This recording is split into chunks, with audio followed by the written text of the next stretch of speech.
জুতা পরে দৌড়ানোর চেয়ে খালি পায়ে দৌড়ালে মস্তিষ্কের কর্মক্ষমতা বাড়ে। সাম্প্রতিক এক গবেষণায় এই তথ্য প্রকাশ করা হয়। এতে আপনার মস্তিষ্কের স্মৃতিধারণ ক্ষমতা এবং তথ্য পরিচালন ক্ষমতার উন্নয়ন ঘটে। যুক্তরাষ্ট্রের ইউনিভার্সিটি অব নর্থ ফ্লোরিডার একদল গবেষক এই গবেষণা পরিচালনা করেন।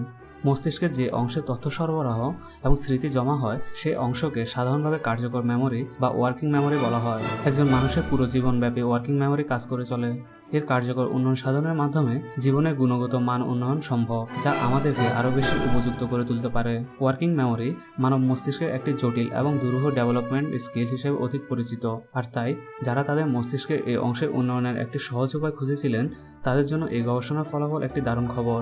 গবেষকরা 18 থেকে 40 বছর বয়সী 72 জনের উপর গবেষণা চালান।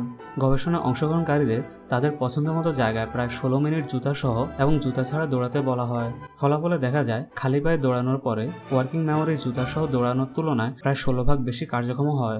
জুতা পরে দৌড়ালে বস্তুত ওয়ার্কিং মেমোরির তেমন কোনো পরিবর্তন হয় না। যদি আমরা জুতো খুলে দৌড় শুরু করি তাহলে আমাদের শেষটা শুরুর তুলনায় বেশি স্মার্ট হবে। আমরা যখন খালি পায়ে দৌড়াই তখন পায়ে বিভিন্ন আঘাত থেকে বাঁচতে পথের বাধাগুলোর প্রতি আমরা নজর রাখি এবং সেগুলো থেকে বাঁচতে সচেতনভাবে পদচালনা করি।